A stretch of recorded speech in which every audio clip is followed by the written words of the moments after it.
வணக்கம். இது தமிழ்வினின் காலை நேர செய்திகள். முதலில் தலைப்புச் செய்திகள். செம்மணியில் தொடரும் அவலம். புதிய இடத்திலும் கண்டுபிடிக்கப்பட்ட மண்டையோடு. அரசியல் கைதிகளின் விடுதலையை வலியுறுத்தி யாழில் போராட்டம். விடுக்கப்பட்டுள்ள அழைப்பு. 20 வயது பெண்கள் தேசிய அணியில் மகாஜனா வீராங்கனைகள் பங்கேற்பு. அனுர அரசாங்கம் மீது எதிர்க்கட்சித் தலைவர் முன்வைத்துள்ள குற்றச்சாட்டு. சுகையினத்தால் மருத்துவமனையில் அனுமதிக்கப்பட்ட கரக்கட்டா. இலங்கைக்கு சர்வதேச தலையீடு அவசியமில்லை. வெளிவிவகார அமைச்சர் திட்டவட்டம். வெளிநாடொன்றில் ஈழத்தமிழ் பெண்ணொருவருக்கு முதல் முறையாக கிடைத்துள்ள முக்கிய பதவி. தொடர்பான விரிவான செய்திகள்.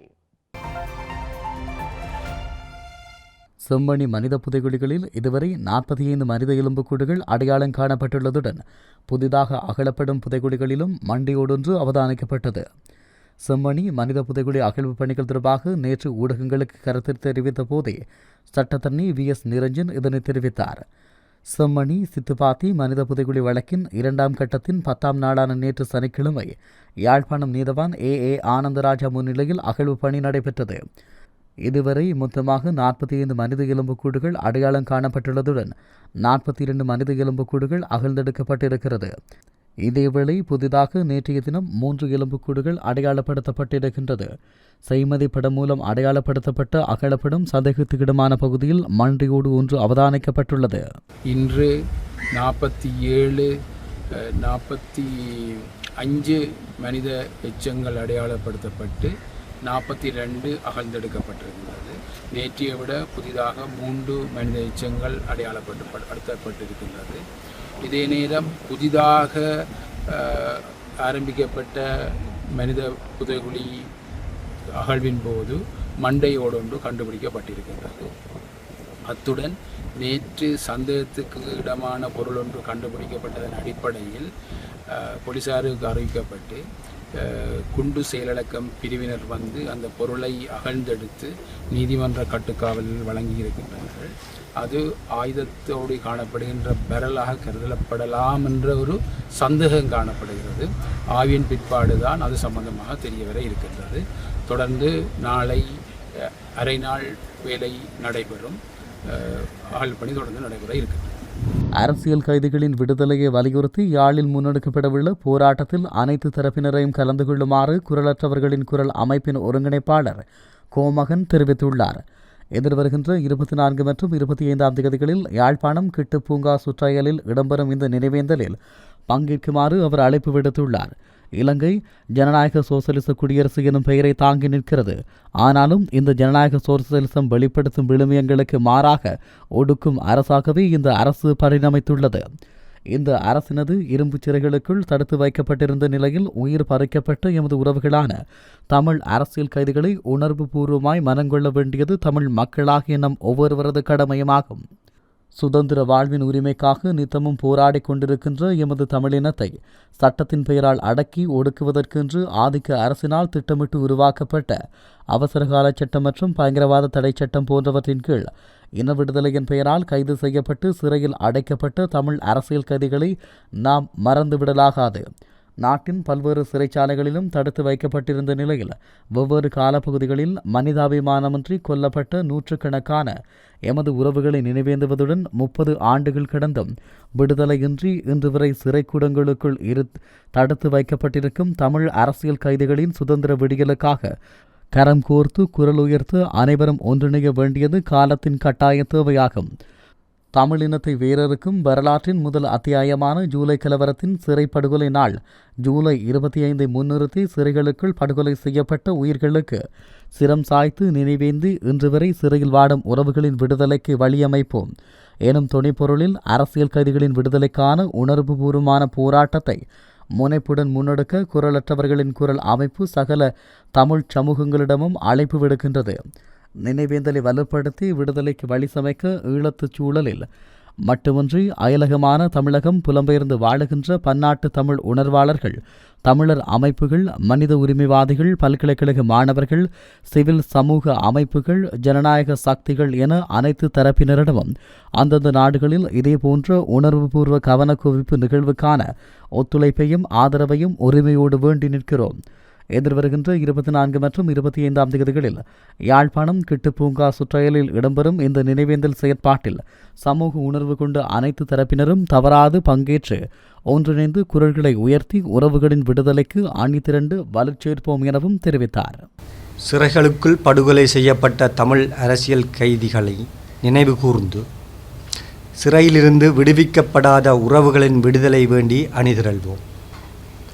இலங்கை ஜனநாயக சோசலிச குடியரசு என்னும் பெயரை தாங்கி நிற்கின்றது. ஆனாலும் இந்த ஜனநாயக சோசலிசம் வெளிப்படுத்தும் விழுமியங்களுக்கு மாறாக ஒடுக்கும் அரசாகவே இவ்வரசு பரிணமித்துள்ளது. இந்த அரசினது இரும்பு சிறைகளுக்குள் தடுத்து வைக்கப்பட்டிருந்த நிலையில் உயிர் பறிக்கப்பட்ட எமது உறவுகளான தமிழ் அரசியல் கைதிகளை உணர்வு பூர்வமாய் மனம் கொள்ள வேண்டியது தமிழ் மக்களாகிய நம் ஒவ்வொருவரது கடமையாகும்.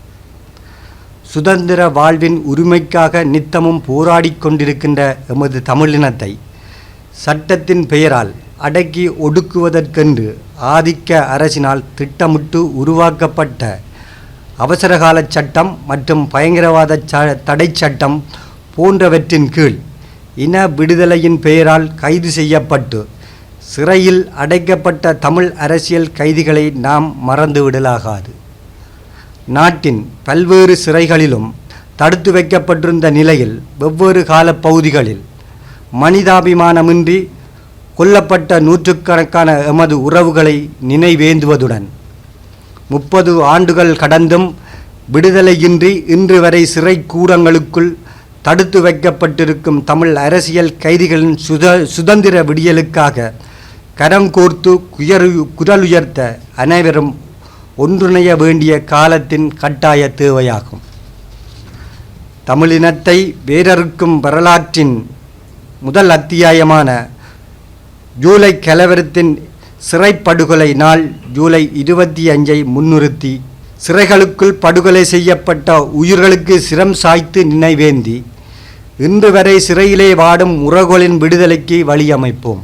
தெற்காசிய உதைப்பந்தாட்ட வெற்றிக்கிண்ண போட்டியில் பங்கு பெற்றும் இலங்கை 20 வயது பெண்கள் தேசிய அணியில் மகாஜனா கல்லூரி வீராங்கனைகள் 3 இடம் பிடித்துள்ளனர். குறித்த போட்டியில் J Lyansika, D சஸ்மி, S Kamsiya ஆகிய வீராங்கனைகளே பங்கேற்க உள்ளனர். இந்த போட்டி பங்களாதேஷில் ஜூலை 11 தொடக்கம் 21ஆம் தேதி வரை நடைபெறவுள்ளது.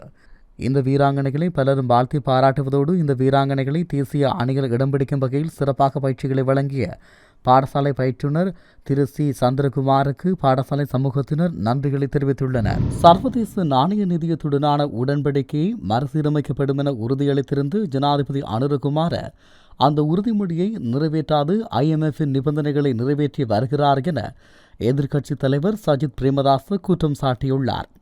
சர்வதேச நாணய நிதியத்துடன் ரணில் அரசு செய்து கொண்ட ஒப்பந்தம் நாட்டுக்கு ஏற்புடையது அல்ல எனவும் தாம் ஆட்சிக்கு வந்த பிறகு புதிய ஒப்பந்தம் ஏற்படுத்தப்படும் எனவும் அனுரகுமார திசாநாயக்க உறுதியளித்திருந்தார். எனினும் தற்போது ஒப்பந்தத்தை மாற்ற முடியாது, அவ்வாறு செய்தால் அது பிரச்சினைக்கு வழிவகுக்கும் எனவும் நடைமுறையிலிருந்து ஒப்பந்தமே முன்னெடுத்து செல்லப்படும் எனவும் ஜனாதிபதி கூறி வருகிறார். சர்வதேச நாணய நிதியத்தின் நிபந்தனைகள் நிறைவேற்றப்படாததால் 4ஆம் கட்ட கடன் தவணை இடைநிறுத்தப்பட்டிருந்தது. எரிபொருள் விலையேற்றம், மின்கட்டண அதிகரிப்பு போன்ற சர்வதேச நாணய நிதியத்தின் நிபந்தனைகள் நிறைவேற்றப்பட்டதால் தான் கடன் கிடைக்கப்பெற்றுள்ளது என தெரிவித்துள்ளார். பாதாள உலக கும்பலைச் சேர்ந்த போதைப்பொருள் கடத்தற்காரரான கரக்கட்டா என அழைக்கப்படும் நதுன் சிந்தக விக்ரமரத்ன கொழும்பு தேசிய வைத்தியசாலையில் அனுமதிக்கப்பட்டுள்ளதாக தகவல் வெளியாகியுள்ளது. கரக்கட்டா சுகையினம் காரணமாக வைத்தியசாலையில் அனுமதிக்கப்பட்டுள்ளதாக தெரிவிக்கப்படுகின்றது. போலீஸ் விசேட அதிரடிப்படை பிரிவினர் மற்றும் போலீஸ் பாதுகாப்பு பிரிவினரின் பாதுகாப்பின் கீழ் கரக்கட்டா வைத்தியசாலையில் அனுமதிக்கப்பட்டுள்ளதாக தெரிவிக்கப்படுகின்றது. பாதாள உலக கும்பலைச் சேர்ந்த கரக்கட்டா பல குற்றங்களுக்காக கைது செய்யப்பட்டு பூசா அதிஉயர் பாதுகாப்பு சிறைச்சாலையில் தடுத்து வைக்கப்பட்டிருந்த நிலையில் சுகையினம் காரணமாக மருத்துவமனையில் அனுமதிக்கப்பட்டுள்ளார். இலங்கைக்கு சர்வதேச தலையீடு அவசியமில்லை எனவும் இலங்கையின் அரசமைப்பு, சட்டம் மற்றும் நீதிமன்ற கட்டமைப்பு ஊடாகவே நடவடிக்கைகள் இடம்பெறும் எனவும் வெளிவிவகார அமைச்சர் விஜித கேரத் தெரிவித்துள்ளார். ஐநா மனித உரிமைகள் கூட்டத்தொடர் செப்டம்பரில் நடைபெறவுள்ளது. எனவே மனித உரிமைகள் ஆணையாளர் இலங்கைக்கு வந்தது நல்லது.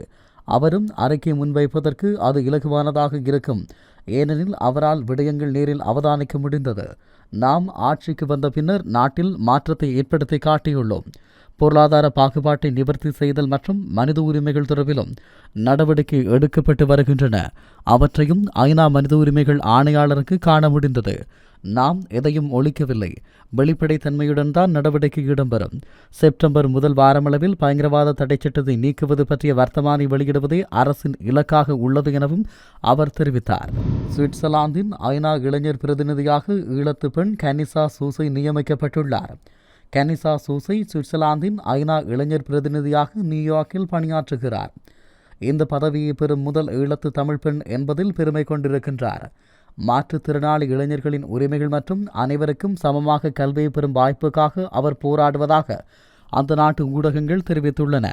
ஈழத்தமிழராக இவர் பெற்ற பட்டப்படிப்பு, அறிவு, அனுபவங்கள் மற்றும் இவருடைய சமத்துவம் என்பன சமூகத்தின் மீதான பற்றுதலுக்கு அடித்தளமாயின எனவும் சுவிட்சர்லாந்தின் முன்னணி ஊடகம் ஒன்று குறிப்பிட்டுள்ளது. இவருடைய பெற்றோர் மற்றும் சமூகத்தின் தொண்டு பணிகள் கனிசாவை சிறுவயதிலேயே ஊக்கப்படுத்தின. இதன் விளைவாக ஈழத்தில் வடக்கு கிழக்கு பகுதியிலுள்ள ஒரு பாடசாலைக்கு கொடை திரட்டுதல், ஏதிலிகளுக்கான குழந்தைகளுக்கு நத்தார் பரிசு வழங்குதல் போன்ற பொதுப்பணிகளில் இளவயதில் தொண்டாற்ற ஈடுபட்டார் எனவும் தெரிவிக்கப்பட்டுள்ளது. கனிசாவின் முதல் பெரிய பொது நடவடிக்கையாக ஐநாவில் நடைபெற்ற மாற்றுத்திறனாளிகளுக்கான உரிமைகள் மாநாடாகும்.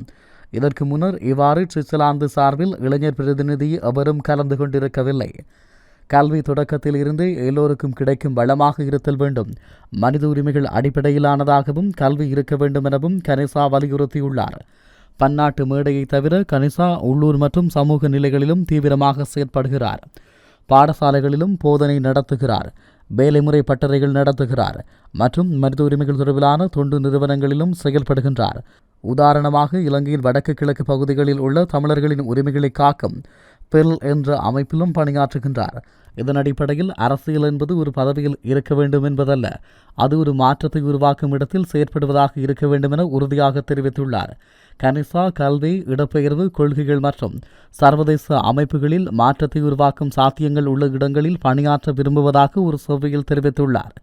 கொடும் யுத்தம், இனவாதம் ஈழத்தமிழர்களை விசையறு பந்தாக உலகில் உந்தி தள்ளியிருந்தாலும் புலம்பிட்டு வேர்விட்ட தமிழர்களின் வழித்தோன்றல்கள் நாளை உலகில் அரசியல் மற்றும் சமூகத்தில் முடிவெடுக்கும் நிலைகளில் தமிழர்களின் எதிர்காலத்தை தீர்மானிக்கும் நல்வலுக்கொண்ட செயலின் விசையாக மாறுவார்கள் என்ற நம்பிக்கை விண்மீனின் ஒருவராக கனிசாவும் ஒளிர்கின்றார். இத்துடன் தமிழ்விண்ணின் கால்நிற செய்திகள் நிறைவடைகின்றன. உடனுக்குடன் செய்திகளை அறிந்து கொள்ள தமிழ்வின் என்ற மது யூடியூப் பக்கத்தினூடாக இணைந்திருங்கள். வணக்கம்.